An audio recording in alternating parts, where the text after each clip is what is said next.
Radiolibertà.net. Ti basta un click e potrai versare il tuo contributo volontario direttamente online. Potrai donare con ogni tipo di carta di credito, anche prepagata. Ti aspettiamo online Su Radiolibertà.net. Sostieni la tua radio con il tuo contributo volontario. Radio Libertà. La tua radio. Diamo voce alla nostra gente.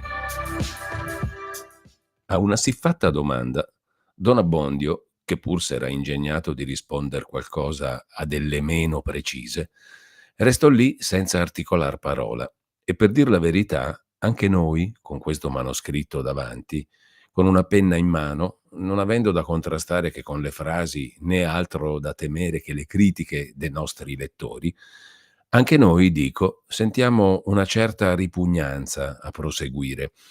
Troviamo un non so che di strano in questo mettere in campo con così poca fatica tanti bei precetti di fortezza e di carità, di premura operosa per gli altri, di sacrificio illimitato di sé. Ma pensando che quelle cose erano dette da uno che poi le faceva, tiriamo avanti con coraggio. «Voi non rispondete?» riprese il cardinale. «Ah, se aveste fatto dalla parte vostra ciò che la carità, ciò che il dovere richiedeva. In qualunque maniera poi le cose fossero andate, non vi mancherebbe ora una risposta. Vedete dunque voi stesso cosa avete fatto. Avete ubbidito all'iniquità, non curando ciò che il dovere vi prescriveva. L'avete ubbidita puntualmente. S'era fatta vedere a voi per intimarvi il suo desiderio, ma voleva rimanere occulta a chi avrebbe potuto ripararsi da essa e mettersi in guardia. Non voleva che si facesse rumore, voleva il segreto, per maturare a suo bell'agio i suoi disegni di insidie o di forza. Vi comandò la trasgressione e il silenzio. Voi avete trasgredito e non parlavate. Domando ora a voi, se non avete fatto di più. Voi mi direte se è vero che abbiate mendicati dei pretesti al vostro rifiuto per non rivelarne il motivo. E stette lì alquanto, aspettando di nuovo una risposta. Anche questa gli hanno rapportata le chiacchierone, pensava Don Abbondio, ma non dava segno d'aver nulla da dire, onde il cardinale riprese. Se è vero che abbiate detto a quei poverini ciò che non era, per tenerli nell'ignoranza, nell'oscurità, in cui l'iniquità li voleva. Dunque lo devo credere, dunque non mi resta che d'arrossirne con voi e di sperare che voi ne piangerete con me. Vedete a che va condotto, Dio buono, e pur ora voi la adducevate per iscusa, quella premura per la vita che deve finire. Va condotto. Ribattete liberamente queste parole se vi paiono ingiuste. Prendetele in umiliazione salutare se non lo sono. Va condotto a ingannare i deboli, a mentire ai vostri figliuoli. Ecco come vanno le cose, diceva ancora tra sé Don Abbondio. A quel satanasso, e pensava all'innominato, le braccia al collo, e con me, per una mezza bugia, detta a solo fine di salvar la pelle, tanto chiasso, ma sono superiori, hanno sempre ragione. È il mio pianeta che tutti m'abbiano a dare addosso, anche i santi. E ad alta voce disse: «Ho mancato, capisco che ho mancato, ma cosa dovevo fare in un frangente di quella sorte?» «E ancor lo domandate? E non ve l'ho detto? E dovevo dirvelo? Amare, figliuolo, amare e pregare. Allora avreste sentito che l'iniquità può aver bensì delle minacce da fare, dei colpi da dare, ma non dei comandi. Avreste unito, secondo la legge di Dio, ciò che l'uomo voleva separare. Avreste prestato a quegli innocenti infelici il ministero che avevan ragione di richieder da voi. Delle conseguenze sarebbe restato mallevadore Iddio, perché si sarebbe andati per la sua strada. Avendone presa un'altra, ne restate mallevadore voi. E di quali conseguenze? Ma forse che tutti i ripari umani vi mancavano? Forse che non era aperta alcuna via di scampo, quando aveste voluto guardarvi d'intorno, pensarci, cercare? Ora voi potete sapere che quei vostri poverini, quando fossero stati maritati, avrebbero pensato da sé al loro scampo, eran disposti a fuggire dalla faccia del potente, s'eran già disegnato il luogo di rifugio. Ma anche senza questo, non vi venne in mente che alla fine avevate un superiore, il quale, come mai avrebbe questa autorità di riprendervi d'aver mancato al vostro uffizio se non avesse anche l'obbligo d'aiutarvi ad adempirlo? Perché non avete pensato a informare il vostro vescovo dell'impedimento che un'infame violenza metteva all'esercizio del vostro ministero? I pareri di Perpetua, pensava stizzosamente don Abbondio, a cui, in mezzo a quei discorsi, ciò che stava più vivamente davanti era l'immagine di quei bravi e il pensiero che don Rodrigo era vivo e sano e un giorno o l'altro tornerebbe glorioso e trionfante e arrabbiato. E benché quella dignità presente, quell'aspetto e quel linguaggio lo facessero star confuso e gli incutessero un certo timore, era però un timore che non lo soggiogava affatto, né impediva al pensiero di ricalcitrare, perché c'era in quel pensiero che, alla fin delle fini, il cardinale non adoprava né schioppo, né spada, né bravi.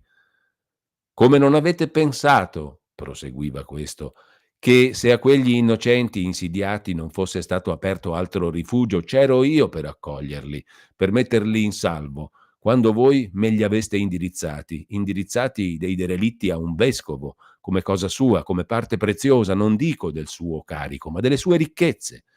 E in quanto a voi, io sarei divenuto inquieto per voi. Io avrei dovuto non dormire, finché non fossi sicuro che non vi sarebbe torto un capello. Ch'io non avessi come, dove mettere in sicuro la vostra vita?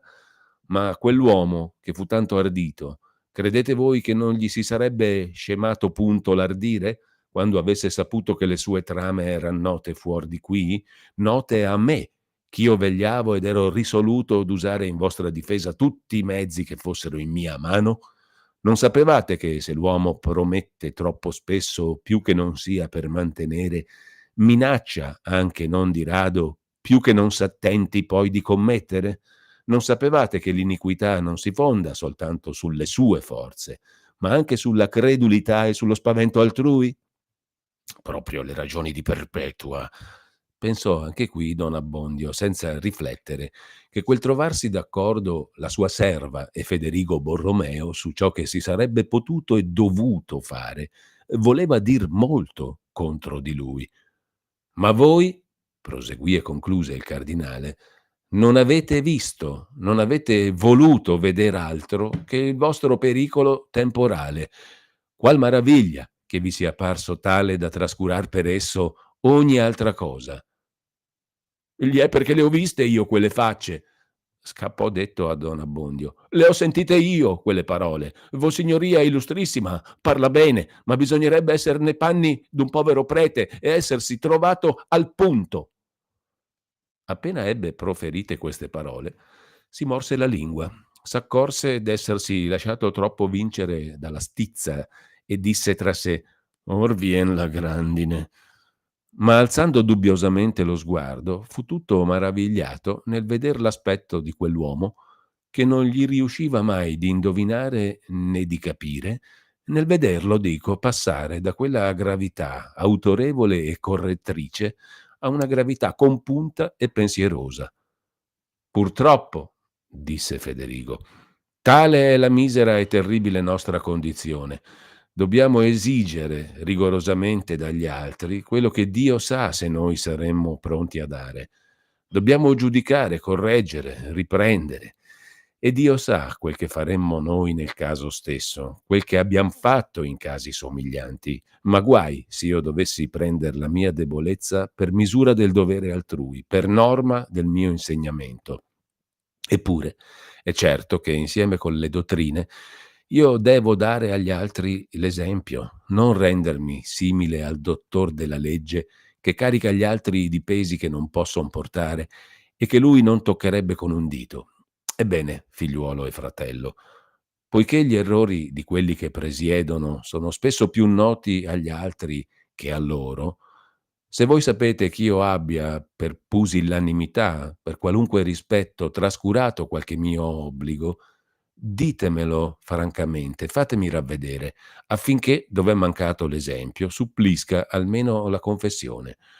Rimproveratemi liberamente le mie debolezze, e allora le parole acquisteranno più valore nella mia bocca, perché sentirete più vivamente che non son mie, ma di chi può dare a voi e a me la forza necessaria per far ciò che prescrivono. Oh, che sant'uomo, ma che tormento! Pensava don Abbondio, anche sopra di sé. Purché frughi, rimesti, critichi, inquisisca anche sopra di sé. Disse poi ad alta voce: «Oh, monsignore, che mi fa celia? Chi non conosce il petto forte e lo zelo imperterrito di Vossignoria Illustrissima?» E tra sé soggiunse: «Anche troppo». «Io non vi chiedevo una lode che mi fa tremare», disse Federigo, «perché Dio conosce i miei mancamenti e quello che ne conosco anch'io basta a confondermi, ma vorrei che ci confondessimo insieme davanti a Lui, per confidare insieme.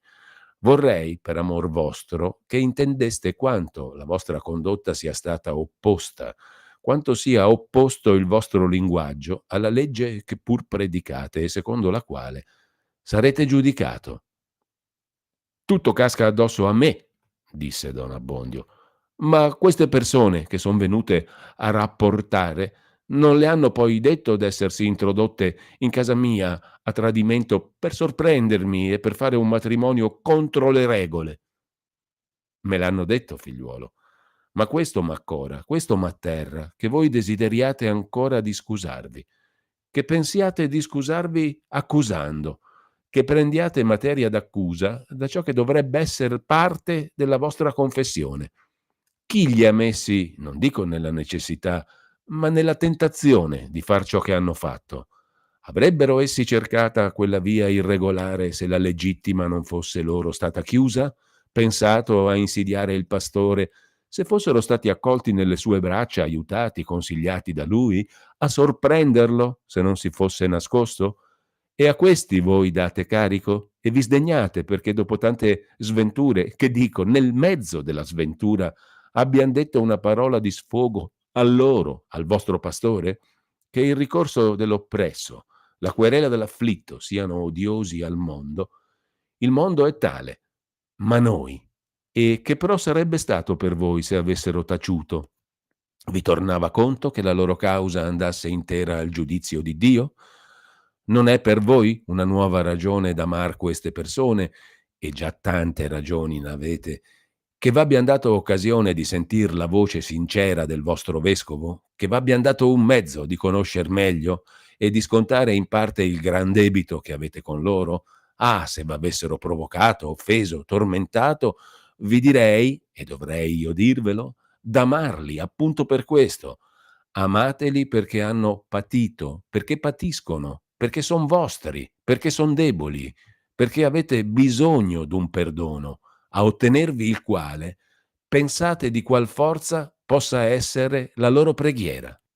Don Abbondio stava zitto, ma non era più quel silenzio forzato e impaziente. Stava zitto come chi ha più cose da pensare che da dire. Le parole che sentiva eran conseguenze inaspettate, applicazioni nuove, ma d'una dottrina antica però nella sua mente e non contrastata. Il male degli altri, dalla considerazione del quale l'aveva sempre distratto la paura del proprio, gli faceva ora un'impressione nuova, e se non sentiva tutto il rimorso che la predica voleva produrre, che quella stessa paura era sempre lì a far l'uffizio di difensore, ne sentiva però. Sentiva un certo dispiacere di sé, una compassione per gli altri, un misto di tenerezza e di confusione. Era, se ci si lascia passare questo paragone, come lo stoppino umido e ammaccato d'una candela che, presentato alla fiamma d'una gran torcia, da principio fuma, schizza, scoppietta, non ne vuol saper nulla, ma alla fine s'accende e, bene o male, brucia. Si sarebbe apertamente accusato, avrebbe pianto se non fosse stato il pensiero di don Rodrigo, ma tuttavia si mostrava abbastanza commosso perché il cardinale dovesse accorgersi che le sue parole non erano state senza effetto. Ora, proseguì questo, Uno fuggitivo da casa sua, l'altra in procinto d'abbandonarla, tutte e due con troppo forti motivi di starne lontani, senza probabilità di riunirsi mai qui, e contenti di sperare che Dio li riunisca altrove. Ora purtroppo non hanno bisogno di voi. Purtroppo voi non avete occasione di far loro del bene, né il corto nostro prevedere può scoprirne alcuna nell'avvenire, ma chissà se Dio misericordioso non ve ne prepara. Ah, non le lasciate sfuggire, cercatele, state alle velette, pregatelo che le faccia nascere. Non mancherò, monsignore, non mancherò davvero, rispose don Abbondio con una voce che in quel momento veniva proprio dal cuore. Ah sì, figliuolo, sì, esclamò Federigo e con una dignità piena d'affetto concluse. Lo sai il cielo se avrei desiderato di tener con voi tutt'altri discorsi. Tutte e due abbiamo già vissuto molto. Lo sai il cielo se m'è stato duro di dover contristar con rimproveri codesta vostra canizie, e quanto sarei stato più contento di consolarci insieme delle nostre cure comuni, dei nostri guai, parlando della beata speranza alla quale siamo arrivati così vicino. Piaccia a Dio che le parole le quali ho pur dovuto usar con voi servano a voi e a me. Non fate che m'abbia a chieder conto in quel giorno d'avervi mantenuto in un uffizio al quale avete così infelicemente mancato. Ricompriamo il tempo. La mezzanotte è vicina. Lo sposo non può tardare.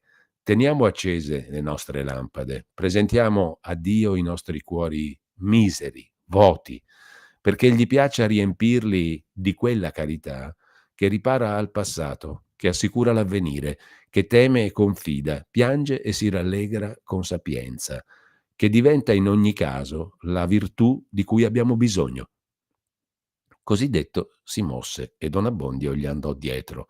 Qui l'anonimo ci avvisa che non fu questo il solo abboccamento di quei due personaggi, né Lucia il solo argomento dei loro abboccamenti, ma che lui s'è ristretto a questo per non andar lontano dal soggetto principale del racconto, e che per lo stesso motivo non farà menzione d'altre cose notabili dette da Federigo in tutto il corso della visita, né delle sue liberalità, né delle discordie sedate, degli odi antichi tra persone, famiglie, terre intere spenti o, cosa che era purtroppo più frequente, sopiti, né di qualche bravaccio o tirannello ammansato, o per tutta la vita o per qualche tempo, cose tutte delle quali ce n'era sempre più o meno in ogni luogo della diocesi dove quell'uomo eccellente facesse qualche soggiorno. Dice poi che la mattina seguente venne donna Prassede, secondo il fissato, a prender Lucia e a complimentare il cardinale, il quale gliela lodò e raccomandò caldamente. Lucia si staccò dalla madre, potete pensar con che pianti, e uscì dalla sua casetta. Disse per la seconda volta addio al paese, con quel senso di doppia amarezza che si prova lasciando un luogo che fu unicamente caro e che non può esserlo più. Ma i congedi con la madre non eran gli ultimi, perché donna Prassede aveva detto che si starebbe ancor qualche giorno in quella sua villa, la quale non era molto lontana, e Agnese promise alla figlia d'andar là a trovarla, a dare e a ricevere un più doloroso addio. Il cardinale era anche lui sulle mosse per continuare la sua visita, quando arrivò e chiese di parlargli il curato della parrocchia in cui era il castello dell'innominato. Introdotto, gli presentò un gruppo e una lettera di quel signore, la quale lo pregava di far accettare alla madre di Lucia 100 scudi d'oro che eran nel gruppo, per servir di dote alla giovine, o per quell'uso che ad esse sarebbe parso migliore. Lo pregava insieme di dir loro che, se mai in qualunque tempo avessero creduto che potesse render loro qualche servizio, la povera giovine sapeva purtroppo dove stesse, e per lui quella sarebbe una delle fortune più desiderate. Il cardinale fece subito chiamare Agnese, le riferì la commissione, che fu sentita con altrettanta soddisfazione che maraviglia, e le presentò il rotolo, che essa prese, senza far gran complimenti. Dio gliene renda merito a quel signore, disse, E Vossignoria illustrissima lo ringrazi tanto tanto e non dica nulla a nessuno, perché questo è un certo paese, mi scusi, veda, so bene che un par suo non va a chiacchierar di queste cose, ma lei mi intende. Andò a casa, zitta zitta, si chiuse in camera, svoltò il rotolo e, quantunque preparata, vide con ammirazione, tutti in un mucchietto e suoi, tanti di quei ruspi, de quali non aveva forse mai visto più d'uno per volta, e anche di rado. Li contò, penò alquanto a metterli di nuovo per taglio e a tenerli lì tutti, che ogni momento facevan pancia e sgusciavano dalle sue dita inesperte. Ricomposto finalmente un rotolo, alla meglio, lo mise in un cencio, ne fece un involto, un batuffoletto, e legatolo bene in giro con della cordellina, l'andò a ficcare in un cantuccio del suo saccone. Il resto di quel giorno non fece altro che mulinare, far disegni sull'avvenire e sospirar l'indomani. Andata a letto, stette desta un pezzo, col pensiero in compagnia di quei 100 che aveva sotto. Addormentata li vide in sogno. All'alba s'alzò e si incamminò subito verso la villa dove era Lucia.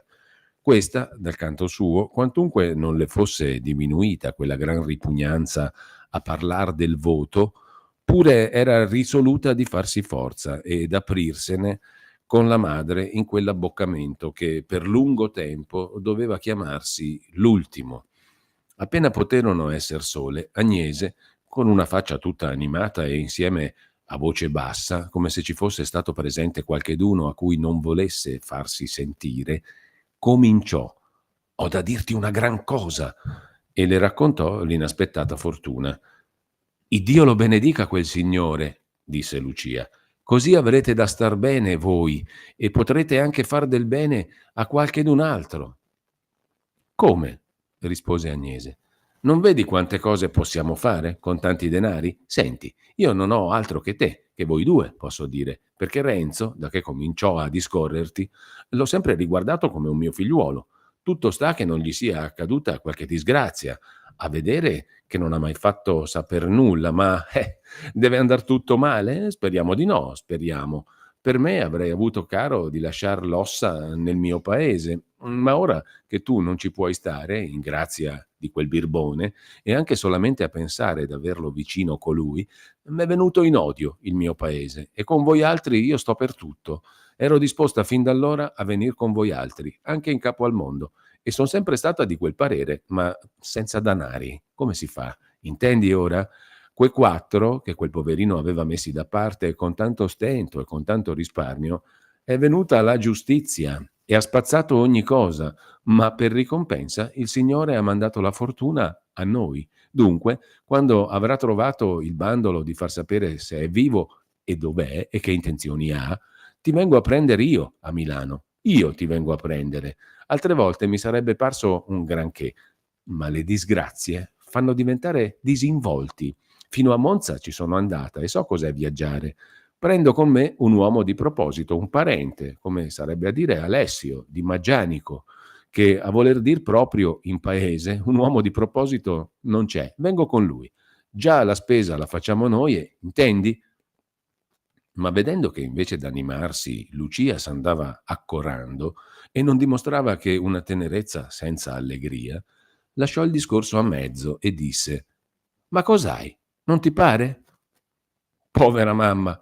esclamò Lucia, gettandole un braccio al collo e nascondendo il viso nel seno di lei. «Cosa c'è?» domandò di nuovo ansiosamente la madre.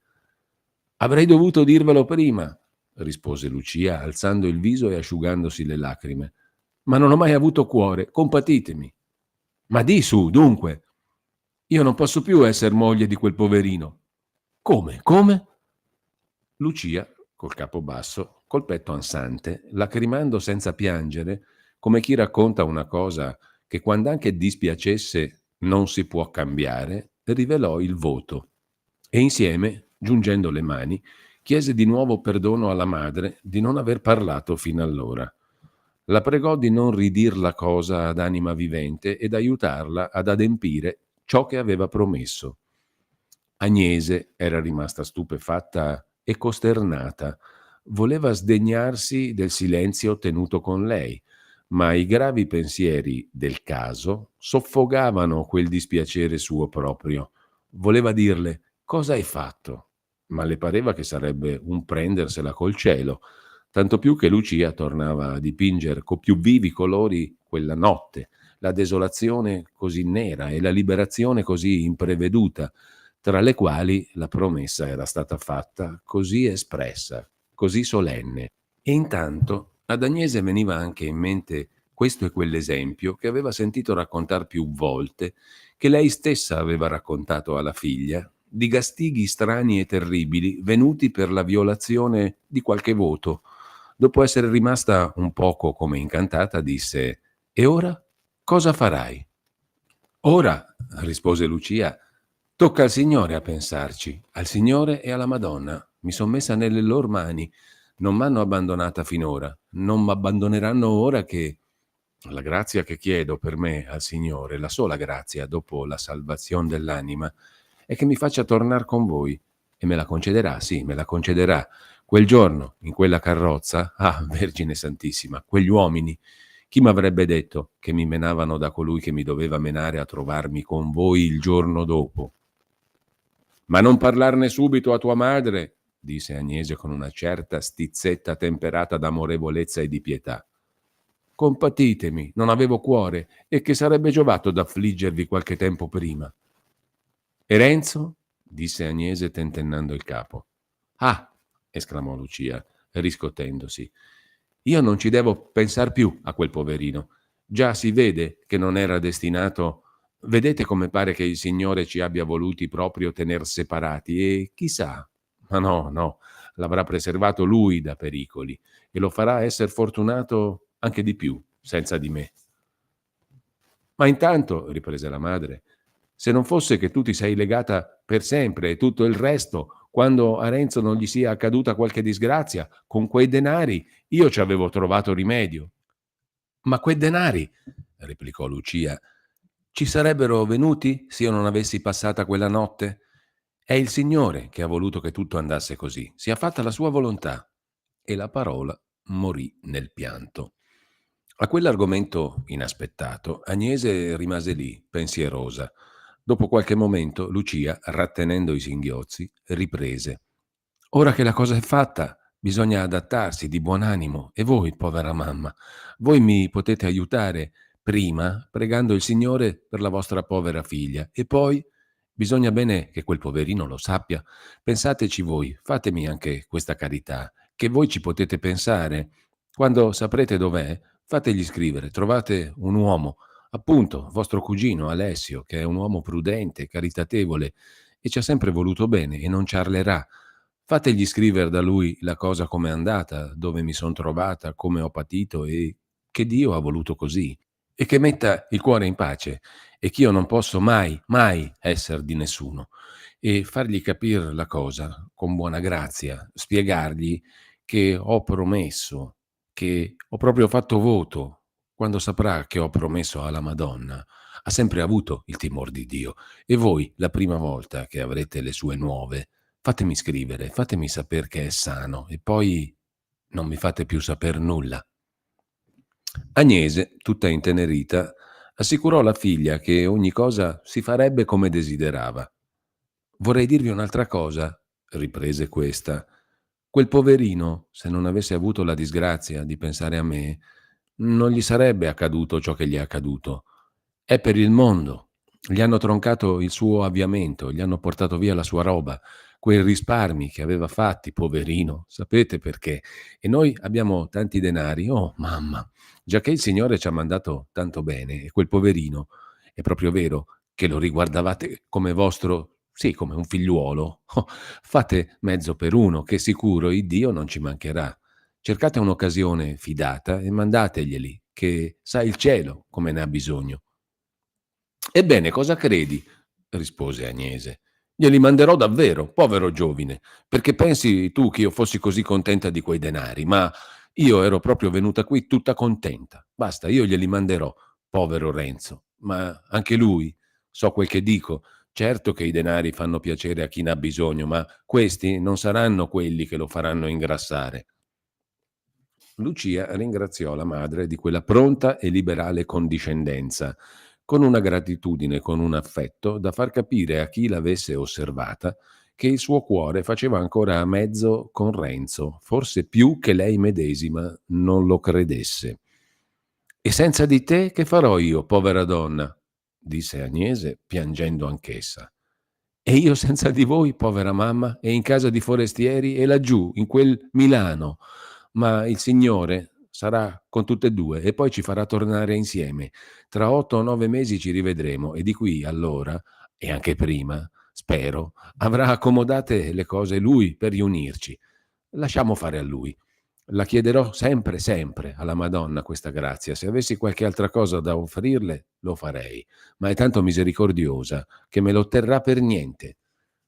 Con queste ed altre simili e più volte ripetute parole di lamento e di conforto, di rammarico e di rassegnazione, con molte raccomandazioni e promesse di non dir nulla, con molte lacrime, dopo lunghi e rinnovati abbracciamenti, le donne si separarono, promettendosi a vicenda di rivedersi il prossimo autunno al più tardi, come se il mantenere dipendesse da loro, e come però si fa sempre in casi simili. Intanto cominciò a passar molto tempo senza che Agnese potesse saper nulla di Renzo, né lettere né imbasciate da parte di lui. Non ne veniva. Di tutti quelli del paese o del contorno a cui poté domandare, nessuno ne sapeva più di lei. E non era la sola che facesse invano una tal ricerca. Il cardinal Federigo, che non aveva detto per cerimonia alle povere donne di voler prendere informazioni del povero giovine, aveva infatti scritto subito per averne.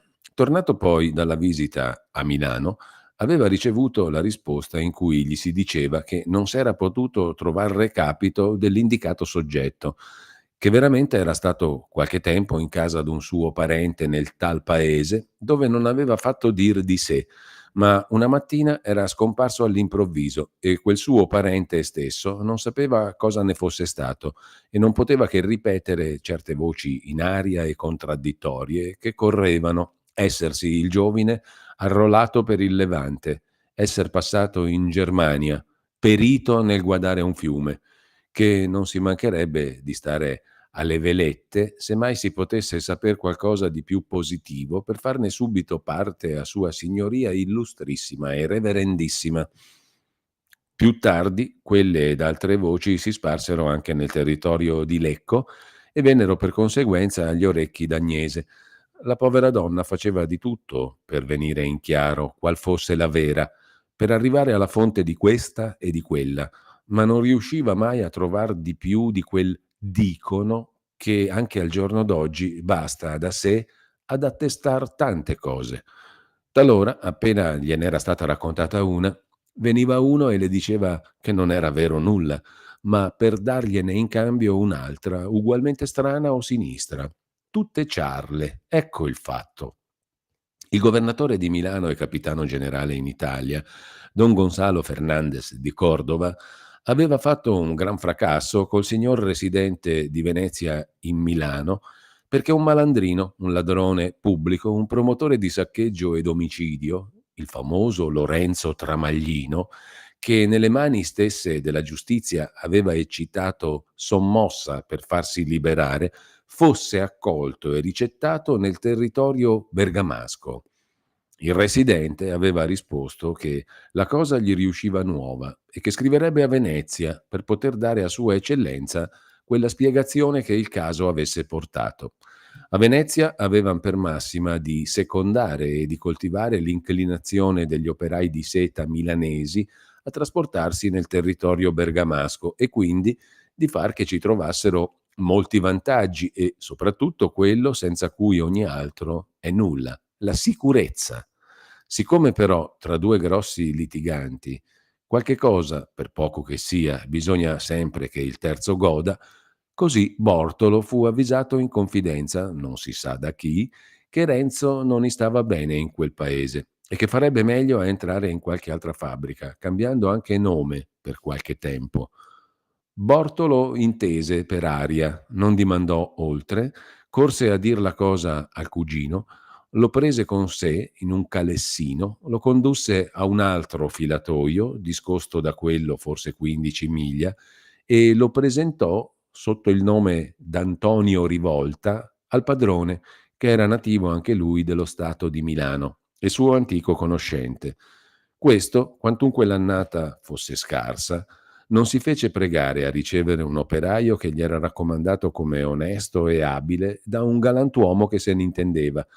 Alla prova, poi, non ebbe che a lodarsi dell'acquisto, meno che sul principio gli era parso che il giovine dovesse essere un po' stordito, perché quando si chiamava Antonio le più volte non rispondeva.